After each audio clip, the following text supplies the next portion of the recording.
Vraiment, nous-mêmes, nous sommes une télévision sérieuse. On a même arrêté des gens qui sont passés aux aveux. Nous avons également eu des gens qui se sont filmés et n'ayant plus de sexe. Ah bon? Mais bien sûr. Libère le Mangala. C'est pour Ahmed.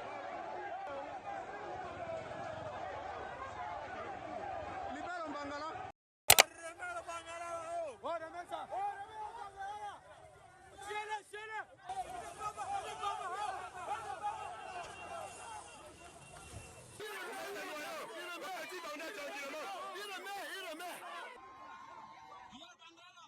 Petit, c'est revenu, non? C'est pas revenu, c'est pas le même truc qui est là.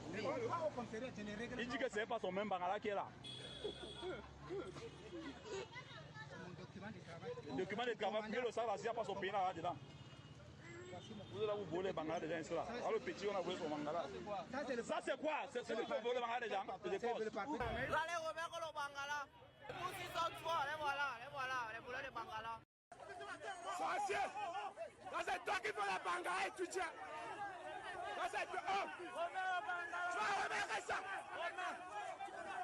Regardez, on va suivre ensemble là. Tu as la chaîne, tu as la police. La victime, on va suivre. On va suivre le sorcier. On va aller à la Bangala.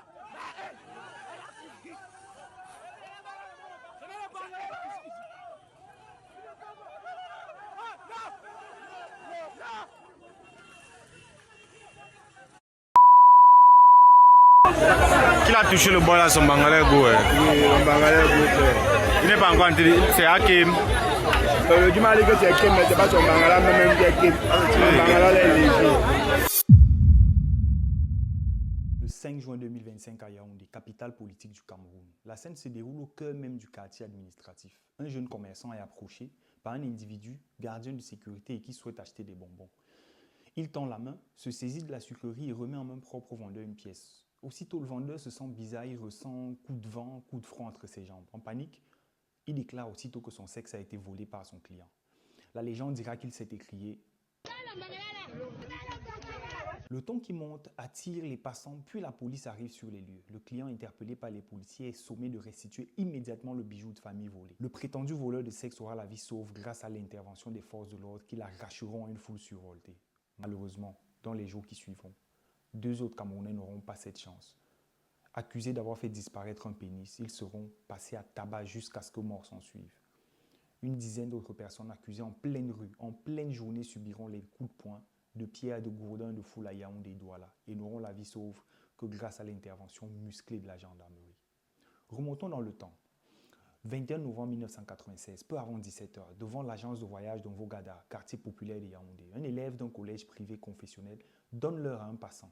Un camarade lui fait observer qu'on ne donne pas l'heure à un inconnu sous peine de voir disparaître son sexe.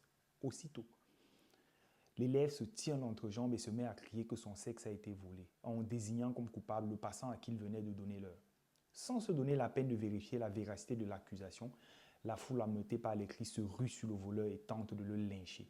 Ces 2 récits rapportés à 29 ans d'écart sont faits, le premier par Zui Manto, illustre lanceur d'alerte camerounais, et le second extrait du Cameroun Tribune du 26 novembre 1995, rapporté par Maurice Ngelengele, universitaire et chercheur. On reparlera de lui. Entre mars et juin 2025, une flambée de cas de vol de sexe a récemment défrayé la chronique au Cameroun. Des histoires folles qui ont embrasé les rues et les réseaux sociaux et causé le lynchage d'une douzaine de personnes et le meurtre ignoble de 2 d'entre elles. Les vidéos sont d'une insoutenable violence. Comment ce qui n'était qu'au départ qu'une rumeur devient une épidémie de violence perpétrée par des gens ordinaires? Qu'est-ce qui se cache réellement derrière ce phénomène qui défie la raison? Comment tout un pays en vient à croire qu'il est possible de faire disparaître par un simple contact une partie du corps humain? Bref, comment peut-on voler un sexe? Avant la fin de cette vidéo, je vais vous donner 3 raisons qui expliquent clairement les causes de ce phénomène étrange. Et en plus, une hypothèse que j'ai formulée et qui me paraît renforcer cette croyance et expliquer pourquoi cette vague de rumeurs meurtrières continue de prospérer en 2025. Le vol de sexe n'est pas nouveau, il a été déjà rapporté au Cameroun depuis les années 90, comme on l'a dit en entame, mais pas que. Des cas ont été répertoriés au Mali, au Burkina Faso, au Bénin, au Ghana, au Gabon et au Nigeria. Mais quelle est donc cette histoire? Comment s'opère cette disparition du pénis? Vous l'avez compris, tout commence par une interaction entre 2 personnes, 2 inconnus souvent. celle-ci aboutissant à une poignée de main, un échange d'argent ou de marchandises, ou même juste un effleurement des deux corps, comme les épaules. Certains cas font même état d'un simple croisement de regard. La victime ressent dans l'immédiat une sensation de perte. Ces personnes décrivent un coup de vent, un coup de froid. Précisons que les victimes répertoriées concernent autant les hommes que les femmes, même si ce cas est un peu plus rare. Oui, il y a donc des femmes qui ont déclaré avoir perdu leur sein ou leur partie intime. Pour les hommes, il y a deux cas de figure. Soit le pénis disparaît complètement, enfin est supposé avoir disparu, soit celui-ci est rétréci. Restez avec moi, on s'accroche. C'est généralement ce à quoi on a assisté au Cameroun récemment. Des personnes qui affirment, généralement lorsqu'elles sont contraintes de baisser leurs pantalons pour vérifier les accusations qu'ils portent, que leur sexe a été changé et donc rétréci. On a donc les voleurs de sexe et les rétrécisseurs de sexe. Dans les pays anglophones, on les appelle penis snatchers et penis shrinkers. Aussitôt alerté, la foule va s'enflammer et passer le prétendu voleur ou rétrécisseur à tabac. Une fois lancé, rien ne semble pouvoir arrêter cette foule. Ni un appel à la raison, ni même une vérification sommaire qui permettrait de mettre en doute les accusations. La question qui demeure est donc la suivante. Y a-t-il effectivement disparition de sexe? Selon les témoignages recueillis dans la foule, cela est le cas. Comment cela est-il possible? En employant des procédés mystiques, la sorcellerie donc. Les vols de sexe sont en effet unanimement considérés comme de la sorcellerie dans la mesure où ils impliquent une action magique. Le pénis disparaît comme par enchantement.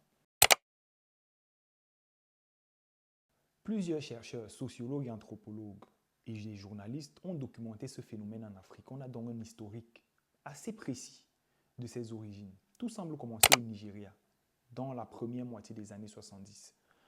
En 1975, un psychiatre nigérien est sollicité à titre d'expert pour une mystérieuse affaire de vol de sexe à Kaduna, au centre du pays. Deux Hausa sont arrêtés par la police pour avoir provoqué une scène en pleine rue, l'un accusant l'autre de lui avoir volé ses organes génitaux. Il s'agit là du premier cas bien documenté de vol de sexe. Il y en a donc d'autres avant. Quelques auteurs mentionnent cependant des épisodes antérieurs à 1975 et hors du Nigeria. Gigi Mandel, un journaliste, avance même que la rumeur était déjà présente au Nigeria dans les années 30. Un missionnaire se souvient quant à lui que la rumeur faisait rage à Fort-Lamy, l'ancien nom de la capitale tchadienne N'Djamena, au début des années 1970. Enfin, un historien mentionne brièvement dans une note de bas de page un épisode de vol de sexe dont il aura été témoin à Cape Coast au Ghana dès 1973. La plupart des témoignages s'accordent pourtant pour faire provenir les vols de sexe du Nigeria. Il est donc vraisemblable qu'ils étaient en réalité déjà présents dans le pays avant 1973. L'hypothèse est d'ailleurs indirectement confirmée par J.L. Ferrer-Soria qui précise que ce sont les Hausa venant du Nigeria voisin qui sont suspectés de voler les sexes au Tchad. Les Lamifortins paniquant face au redoutable pouvoir des Hausa, ethnie du nord du Nigeria. On les accusait de subtiliser en un tour de main les organes génitaux des hommes et les seins des femmes. Une peur irrationnelle se répandit durant quelques semaines dans tous les quartiers de la capitale du Tchad. Dans la rue, les gens évitaient le moindre contact physique avec une autre personne. Un frôlement de pied, un accoudement, un effleurage corporel quelconque avec un passant devenait mortel pour les attributs sexuels. S'il est toujours compliqué de retracer l'origine d'une rumeur, le regroupement des sources permet cependant d'avancer que les vols de sexe ont dû commencer au tout début des années 70 au nord du Nigeria, en pays Hausa, puis ont rapidement touché les régions voisines. Entre 1975 et 1978, la rumeur enflamme ainsi à plusieurs reprises Lagos et l'état d'Imo au sud du Nigeria.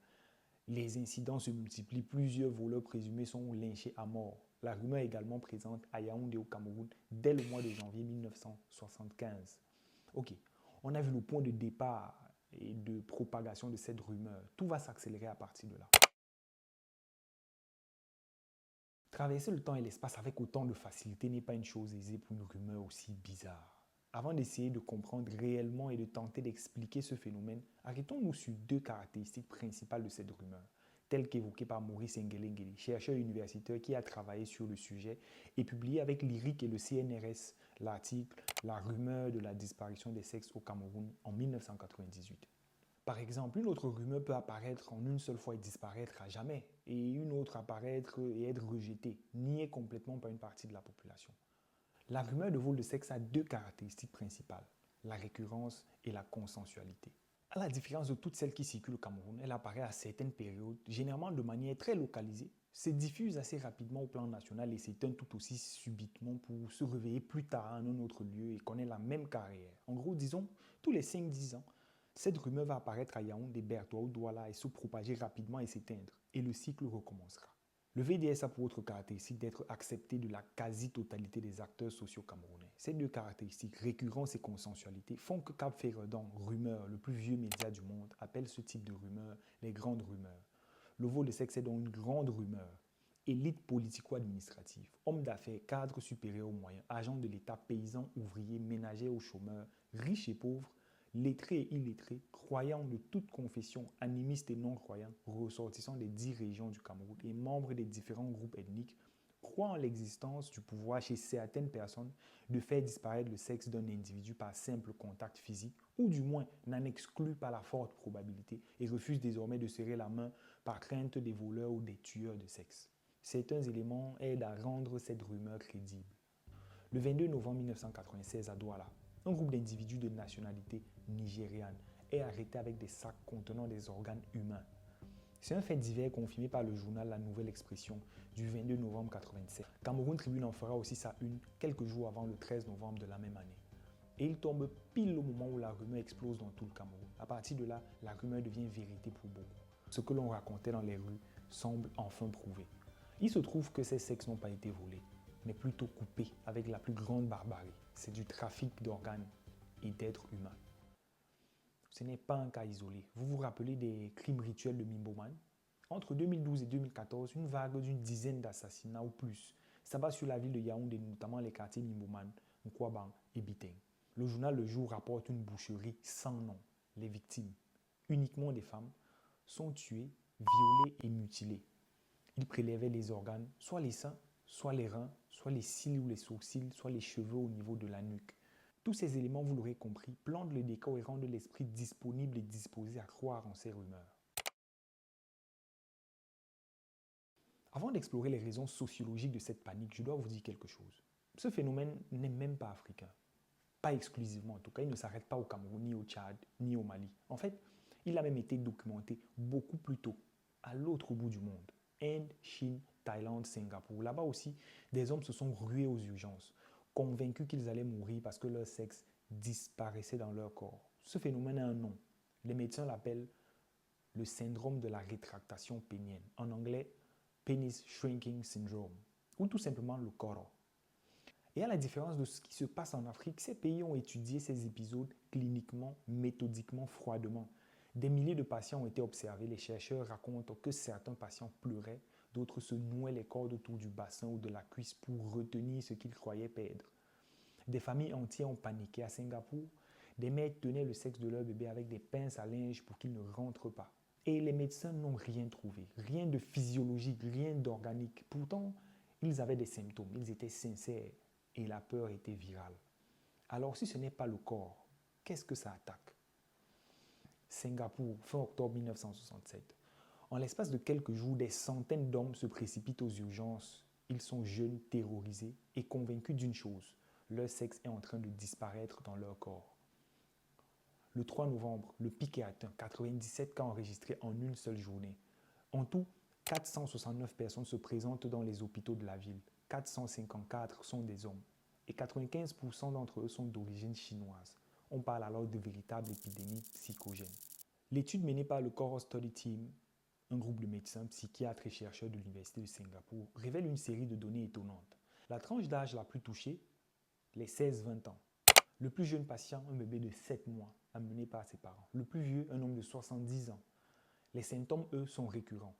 Peur intense, sensation de rétractation, palpitations, crise de panique généralisée et souvent un recours immédiat à des méthodes de retenue physique, pinces, ficelles, mains crispées autour du sexe, parfois même des brûlures ou des blessures auto-infligées. Mais ce qui frappe le plus, ce n'est pas le nombre de cas, c'est la structure du phénomène. Aucun germe, aucun virus, aucun facteur biologique, seulement une croyance transmise par la rumeur et les médias. La rumeur commence dans la presse avec une histoire de porc vacciné contre la fièvre porcine. Une version dit qu'un cochon est mort, le pénis rentré. L'angoisse s'empare alors des esprits. Et comme dans une pandémie, le phénomène se répand à une vitesse foudroyante. Et le plus fascinant, plus le patient était éduqué, plus il avait entendu parler du corps, plus il risquait d'en être victime. L'étude montre que les diplômés du secondaire étaient proportionnellement plus touchés que les personnes non scolarisées. L'intelligence ne protège pas toujours contre la peur partagée. Cette maladie n'est pas dans le corps, elle est dans l'air, dans les conversations, dans les regards. Et si c'était la même chose avec les voleurs de sexe en Afrique? C'est ce qu'on va voir tout de suite. Je trouve intéressant qu'en Asie, on parle de patients et non pas de victimes, d'un syndrome et non pas d'un acte de sorcellerie.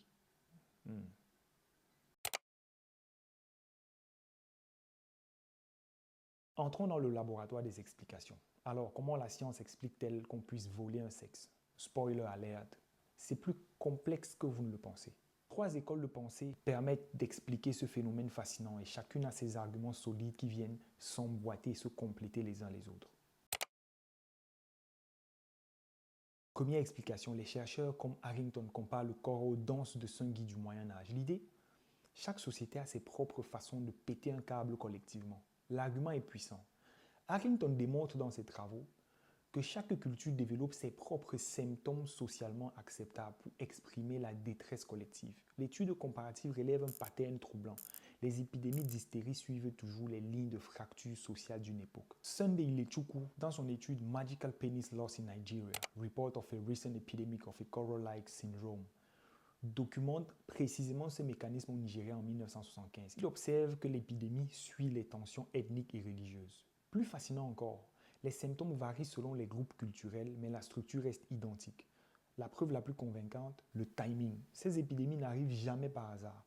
Elles explosent pendant les périodes de transformation sociale rapide, urbanisation, conflits intercommunautaires, crise économique. C'est comme si la psyché collective utilisait ces syndromes pour exprimer ce qu'elle ne peut dire autrement. Maurice Ngelengele renforce cette thèse en montrant qu'au Cameroun, les accusations de vol de sexe suivent parfaitement les lignes de tension. Plus une communauté est prise entre 2 mondes, plus elle développe ses symptômes. Mais Simons, en 1985, pense qu'il y a une base biologique universelle, une angoisse sexuelle masculine profonde codée dans nos gènes. Simons développe un argument évolutionniste redoutable. Si le corps existe dans des cultures qui n'ont jamais eu de contact historique, Asie du Sud-Est, Afrique de l'Ouest, certaines populations d'Amérique, c'est qu'il y a forcément un substrat biologique commun. Son raisonnement est implacable. Nos ancêtres mâles, qui ne protégeaient pas jalousement leurs capacités reproductives, ont été éliminés par la sélection naturelle. Résultat, nous avons hérité d'une hypersensibilité anxieuse concernant nos organes génitaux. La Coral Study Team de Singapour apporte des données cruciales dans The Coral Epidemic in Singapore, publié dans le Singapore Medical Journal. Leur analyse de 469 cas révèle que 97% des victimes sont des hommes et que l'âge de survenue suit une courbe précise, pique à l'adolescence et vers 40 ans, exactement au moment de vulnérabilité reproductive maximale. L'argument le plus troublant de Simons, il montre que même dans les sociétés où le corps n'existe pas culturellement, on retrouve des traces de cette anxiété génitale masculine sous d'autres formes. Dysmorphophobie pénienne, terreur nocturne liée à la castration, obsession de performance sexuelle. Chaudhary observe 40 hommes en Inde et découvre que la plupart pensent déjà avoir un petit pénis. Plot twist, c'est peut-être juste de la dysmorphophobie génitale. L'étude de Chaudhary est un coup de maître méthodologique. En 1996, il étudie 40 hommes convaincus d'être victimes de corps en Inde. Résultat, 38 d'entre eux avaient déjà une dysmorphophobie génitale préexistante. Autrement dit, ils étaient déjà convaincus d'avoir un problème avec leur anatomie. Mais Chaudhary va plus loin. Il démontre que ces hommes souffrent d'un biais cognitif spécifique, l'hypervigilance somatique. Leur cerveau surveille en permanence leurs sensations génitales et interprète le moindre changement comme pathologique. L'équipe de recherche de Singapour confirme cette hypothèse avec des données troublantes. 89% des patients admettent avoir déjà eu des inquiétudes concernant la taille ou le fonctionnement de leur pénis avant l'épisode de corps. Le syndrome ne crée pas l'anxiété, il la révèle. Sunday Ilechukwu apporte la preuve définitive. Dans son étude nigériane, il montre que les hommes touchés par le corps présentent tous des scores élevés au test d'anxiété génitale, même en dehors des épisodes aigus. Le corps n'est pas un événement isolé, c'est l'expression paroxystique d'une anxiété chronique. Le syndrome nigérien est une variante du corps, mais il s'en distingue. Au lieu d'une rétractation dans l'abdomen, on parle d'une disparition pure et simple. La Cohort Study Team démontre la contagion avec une précision chirurgicale. Chaque nouveau cas augmente de 23% la probabilité qu'un homme de son entourage développe les symptômes dans les 48 heures. Sunday Ilechukwu documente le même phénomène au Nigeria. L'épidémie suit des cercles concentriques parfaits autour des premiers cas. Plus fascinant encore, la vitesse de propagation est inversement proportionnelle au niveau d'éducation de la communauté. Pourquoi ça marche si bien? Notre cerveau social privilégie la survie de groupe. Si plusieurs membres de ma communauté sont en danger, je dois l'être aussi. C'est un mécanisme de protection collective qui devient pathologique dans le contexte moderne. Vous pensez qu'on a creusé jusqu'au fond de ce phénomène? Pas encore. Il y a un pays où ce phénomène révèle quelque chose de plus profond sur la politique. Et devinez quoi, c'est chez nous au Cameroun. Maurice Nguele nous prépare une révélation qui va changer votre vision de ce phénomène pour toujours. Il nous livre la thèse la plus fascinante de toutes. Le vol de sexe n'est qu'un symptôme. Le vrai phénomène, c'est l'effondrement du contrat social. Le phénomène de VDS et les lynchages agissent comme un lien social. En gros, les citoyens et la foule vont resserrer leurs liens grâce à ces séances d'hystérie qui sont comme une purge commune. Et autre cause majeure, le rejet de l'étranger, béninois, nigérian, anglophone même. Mais selon lui, une cause domine toutes les autres, l'impuissance politique. Son argument est redoutable, écoutez. Quand les citoyens ne peuvent plus s'exprimer démocratiquement, élections truquées, opposition muselée, médias censurés, ils développent des symptômes de substitution. Le vol de sexe devient la métaphore parfaite de leur propre castration politique. On vous vole votre voix, vous imaginez qu'on vous vole votre sexe, résume Nguele. La symbolique est parfaite. Dans les deux cas, on vous retire votre pouvoir de création, d'expression, d'influence. Et le troisième facteur, ce que Maurice Nguele a fait, peu de chercheurs s'y étaient risqués. Il a pris l'ensemble des flambées de rumeurs de vol de sexe apparues au Cameroun et il les a superposées à un autre calendrier, celui de la politique. Résultat, une corrélation troublante et peut-être une explication majeure. Car ces rumeurs n'apparaissent pas n'importe quand. Elles surgissent à des moments de tension politique aiguë, de transformation du pouvoir ou de fragilité institutionnelle. Première vague, 1975-1976. Nous sommes en pleine époque Ahidjo. Le pouvoir renforce son emprise sur la société. Restructuration du parti unique, renouvellement des organes de base, débat discret sur la succession présidentielle qui commence à ourdir. Le climat est instable, la rumeur circule et elle mobilise l'opinion comme rarement auparavant. Deuxième période critique, 82-83. Le président Ahidjo démissionne. Paul Biya lui succède. Mais la transition est tout sauf fluide. Le 18 juin 1983, plusieurs proches d'Ahidjo sont écartés du gouvernement. 2 mois plus tard, un complot contre la République est annoncé. Dans ce contexte de lutte au pouvoir, de suspicion généralisée, la rumeur ressurgit. Troisième phase, octobre 92. Pour la première fois, le Cameroun organise une élection présidentielle pluraliste. L'opposition crie à la fraude, le climat social est électrique, les institutions vacillent. Et comme une réponse souterraine à cette incertitude, des hommes crient qu'on leur a volé leur sexe. Enfin, octobre 1996. Au début de cette année, s'est tenue une élection législative largement remportée par le RDPC. Mais il est aussi aux portes d'un conflit armé. La presqu'île de Bakassi, au sud-ouest, cristallise les tensions avec le Nigeria. Devinez où la rumeur réapparaît en premier? À Bakassi, là où l'armée est présente, là où le territoire est disputé, là où l'État symboliquement est le plus fragile. Et là, l'argument d'Nguele devient implacable. Les épidémies de rumeurs de VDS au Cameroun ont lieu dans les 18 mois précédant ou suivant une élection critique. Ce n'est pas un hasard. Ce n'est pas une coïncidence folklorique, c'est un phénomène politiquement situé. La rumeur n'est pas un simple bruit de fond. Elle agit comme un sismographe politique. Elle surgit quand les citoyens n'ont plus confiance dans les institutions, quand le vote ne suffit plus à s'exprimer, quand les tensions deviennent indicibles, alors le corps devient le lieu de la protestation. Et la disparition de sexe, le symbole de la dépossession politique. Et la nouvelle crise intervient en 2025, au mois de juin. Et des élections présidentielles sous très haute tension auront lieu en octobre 2025. Ok, on a bien avancé et creusé toutes les explications possibles de ces phénomènes. Il s'agit à mon avis d'une combinaison de ces phénomènes qui conduit à la mort de 2 personnes et au lynchage d'une dizaine d'autres. On a déjà bien avancé dans notre recherche de la vérité. Mais il nous reste encore quelques questions et elles me taraudent l'esprit. Alors, quant à moi, voici mon hypothèse. L'une des raisons qui pousse les Camerounais à croire à ce phénomène de sorcellerie, en plus de celles déjà évoquées, c'est la dissonance cognitive. Pourquoi les gens croient-ils mordicus qu'un être humain peut faire disparaître une partie du corps d'un autre? La réponse révèle un mécanisme psychologique terrifiant. Parce que ne pas y croire menacerait l'ensemble de leur système de croyance. Le raisonnement inconscient est implacable. Si le vol de sexe n'existe pas, alors peut-être que le famla, le con n'existe pas non plus. Peut-être que la sorcellerie en général n'existe pas.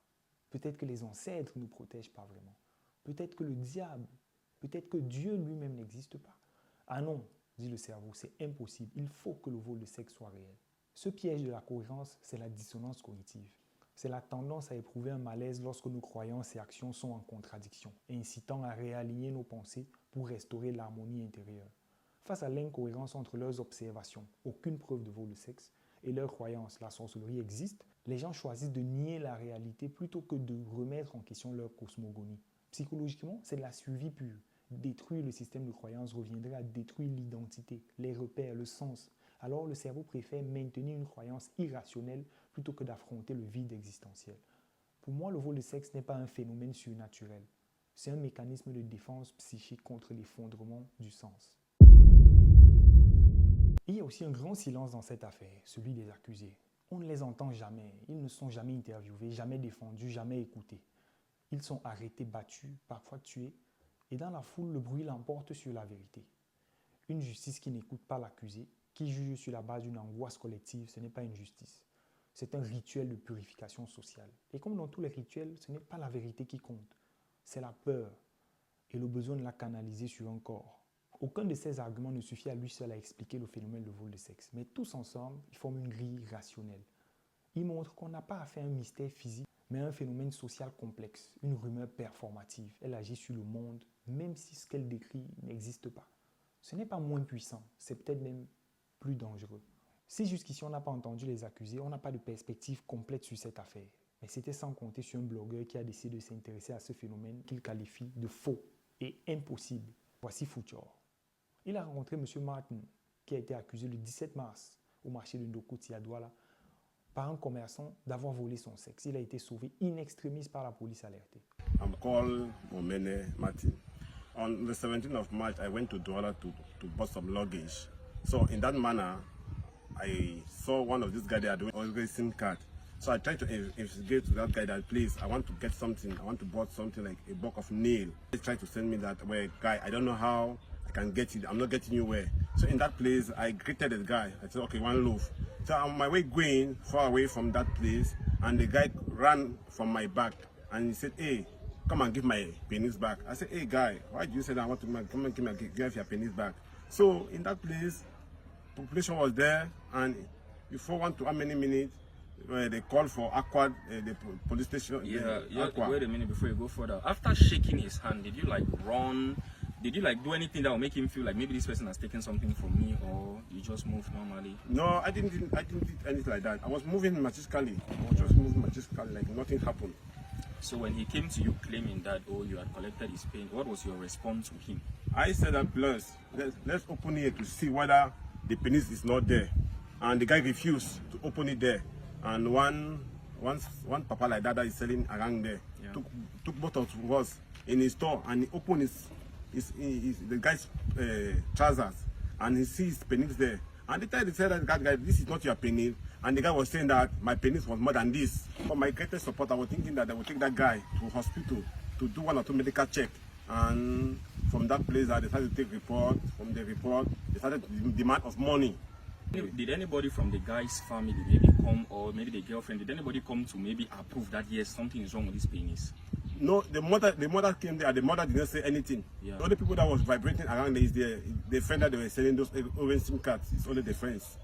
Yeah, so you mean everything that the guy said, the police just believed without really any concrete, no medical evidence, nothing to nothing, they just believed him? They just believe him. Yeah, so what did they ask from you? They asked me that if I want to bail myself, I could pay 200,000 francs. From there, in that place, I had nobody, so I was trying to make for some call over there, and from my friends that was around, sent some little money for me. And finally, did the guy after you came to the police custody, the guy was accusing you, did he finally leave that same day? Or? The guy left that same day, and the guy came the following day, and they were chatting with those military people. I don't know what they were chatting, and the family. I don't know what they were chatting. So from there, the guy went back to his job site. So the day that I left, I don't know how they later done behind me. Yeah. Whether they compensate that guy with some income or whatever else. I don't know how they finally. They gave him money to go and buy the extra size. Yes. Comment réagir face à une situation pareille? Parce que le débat est inexistant avec les personnes qui en sont convaincues. Regardez ce qui se passe sur nos plateaux télé. Le modérateur pose la question. Le vol de sexe, réalité ou mythe? Mais sa posture corporelle, son ton, ses relances trahissent déjà sa conviction. Il ne cherche pas la vérité, il cherche la confirmation. L'exemple est frappant. Sur Info TV, un seul panéliste ose contester l'existence du phénomène. Résultat, il est systématiquement coupé, ses arguments minimisés, ses preuves balayées d'un revers de main. Hier, le préfet du Fundi m'a envoyé un communiqué qu'il a rendu public hier nuit. Hein. Je crois que vous le recevrez ici. Le préfet dit que lors de tous ces cas qui ont été relayés, les services compétents, c'est-à-dire l'administration, la gendarmerie et la police, ont mené des enquêtes. On a fouillé les poches des gens qui étaient lynchés, on n'a trouvé aucun sexe dans la poche. Donc c'est dans les poches qu'on doit trouver les sexes. On a trouvé des gens qui prétendaient avoir perdu le sexe, ils avaient leur sexe. Et que parfois ces gens-là qui sont accusés sont battus à mort. C'est-à-dire c'est un véritable lynchage public. Le préfet veut faire comprendre. Non, le préfet dit qu'il faut faire attention, c'est une nouvelle forme de... Non, c'est une nouvelle forme de lynchage public. De justice populaire. Non, il y a un communiqué. Je peux vous le dire intégralement. En même temps, nous avons également des éléments. On a même arrêté des gens qui sont passés aux aveux. Nous avons également eu des gens qui se sont filmés et n'ayant plus de sexe. Ah bon? Mais bien sûr. Bon, alors là, vous savez que nous faisons aussi, nous menons ce métier-là en respectant la loi. Hein, voici ce que dit le préfet. Non, nous ne sommes pas là pour... nous avons eu la quintessence de ce que affoler notre société dans un contexte comme celui-ci participe davantage à essaimer un climat... Bon, on comprend aisément, selon le préfet, on a volé le sexe de personne. Non, pas du tout. Bon, c'est ça, de toute façon, on gagne en temps. Circonspect, il faut être prudent parce que au rythme où vont les choses, n'importe qui va accuser n'importe qui, n'importe comment d'avoir pris... Non, pour le cas d'espèce, attends Roger, vraiment, nous-mêmes nous sommes une télévision sérieuse. Oh, oui.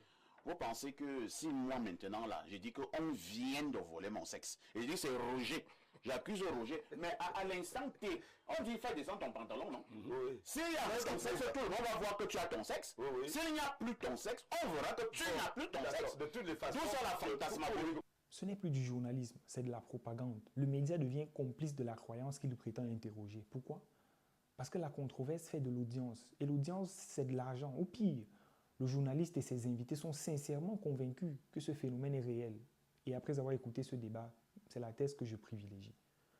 Le piège est redoutable. En donnant une tribune déséquilibrée à cette croyance, les médias leur donnent une légitimité qu'elles n'ont pas. Si c'est débattu à la télé, c'est que c'est possible, probable et discutable, pense le téléspectateur. Faux. Certaines choses ne se débattent pas, elles s'expliquent. Le 19 juin 2025, la gendarmerie a interpellé et écroué 4 personnes ayant déclaré avoir été victimes du vol de leur sexe. Un examen ayant permis de confirmer qu'ils n'avaient rien perdu ne jouait certainement pas à leur faveur. Un reportage sur leur condamnation par la justice est diffusé sur la chaîne nationale. Plus de vidéos sur la page du lanceur d'alerte et l'épidémie s'éteint, emportant avec elle 2 personnes innocentes et faisant des dizaines de blessés. Les élections sont là et la thèse de Maurice Ngelengele semble se confirmer. Alors prudence et rendez-vous aux prochaines élections.